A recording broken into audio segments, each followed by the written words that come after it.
How's it going, folks? Mark Moody here, and welcome back to another episode of the Daily Vlog, and welcome to November. I cannot believe it, but we are finally in the month of November. Now officially there are 2 months left in season 2, and what happens after that, I have no clue. But that's not exactly what I wanted to talk about in today's video. You see, today is my dad's birthday, and he is turning a ripe old 60 years old today. Happy birthday, Dad. So 60 is a big year. It's a big number. You've been alive for 60 years. Holy cow, you're old. Now, as some of you guys may know if you've been following the daily vlog, pretty much I think all the way since maybe March, I don't know. My dad also likes photography. In fact, he's actually a hobbyist photographer. He doesn't do it a whole lot, but he does like it. He's very interested in it. He likes going out, taking pictures. It's something that he and I share a bond over. I don't want to sound like a jerk when I say this, but my dad still has a few things to learn with photography. He doesn't do it as much as I do. I mean, I do it as a career. It's my job to take pictures and make videos. So because my dad is turning 60, and that's a very big year, I decided to go out and actually buy him a gift, something that I think would definitely help him with his photography. And if anything, I would love to see my dad get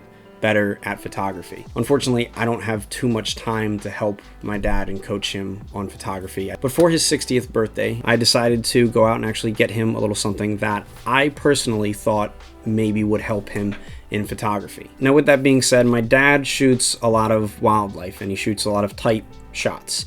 And he really does like nature photography. And with nature photography, it is very expensive. It's very hard to get into unless you have patience and unless you have a lot of money to afford all that expensive equipment. However, there is another side of nature photography that is very easy, I think, to get into. It's very easy to explore and experiment with, and that is landscape photography. And of course, yes, you can shoot landscapes with tight telephoto lenses and portrait lenses. However, I think that a wide-angle lens is a great way to experiment with landscape photography. Now, my dad shoots on a Canon T5. It was the same camera that I started out on all those years ago when I was dabbling with photography. And a wide-angle lens like a 12mm or a 16-35 or even a 14mm, which my dad actually has, in my opinion, I don't think those are great lenses to play around with on a crop censored camera. Now, the lens that I think is the perfect gateway to exploring landscape photography, wide angle photography, even real estate photography on a crop censored camera is the Canon 10-18 f4.5 to 5.6 IS STM, this one. Now, there are two lenses that I think are awesome that everybody should try out at least if they're serious about getting into photography or if they want to explore a little bit more with photography. One of those lenses is the 50 f1.8, the nifty 50, and the other is the 10-18. Now, sure, kit lenses like the 18-55 and the 75-300 are great lenses. I feel like that they are very limiting in what they offer. So the 10-18 is an awesome wide-angle lens. It's actually made and designed for APS-C cameras or crop-censored cameras, even though I think you can actually put them on full-frame cameras, but you do get really heavy vignetting unless there's some sort of crop. I know you can put them on 1DXs if you saw something off. I know that they'll definitely fit on the EOS R if you activate some kind of crop censored feature. But if you don't have access to those and you're buying this lens for a crop censored camera, I think you've made a wonderful decision right there and then. You see, the 10-18, when you put it on a crop censored camera, comes out to be about a 16-32mm lens. That's really what you're looking at when you look through the viewfinder. Even though it is a 10-18 with the crop factor of Canon being 1.6, it does change up the actual focal length of these lenses. But regardless, the 10-18 is still pretty wide. And in fact, the very first time I ever tried a 10-18, I was quite blown away at how wide the lens really was. In fact, I was so blown away by how wide this lens was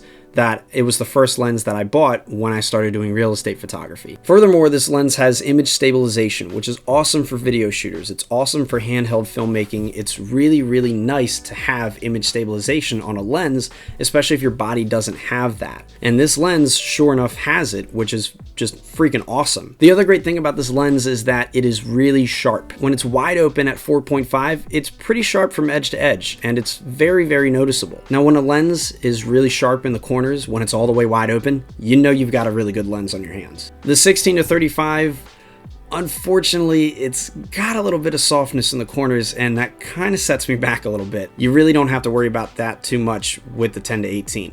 And it stays sharp all the way down to like f8, and I think even to like f11 and f16. It's insane. Bottom line, this lens, awesome. And finally, the other great thing about this is that it is very inexpensive. Comparing it to lenses like the Laowa or the 16 to 35, those lenses can run you $1,000 to up to $2,000. The 10 to 18 will only cost you probably $300 at most. But with specs and prices and all that stuff set aside, the reason why I think the 10 to 18 is an awesome choice of a lens for crop censored cameras is because of what you get. And when you're exposed to a wide angle lens for the very first time, it gives you the option to play around with a few different things, like your composition. Composition is obviously a very important part of photography.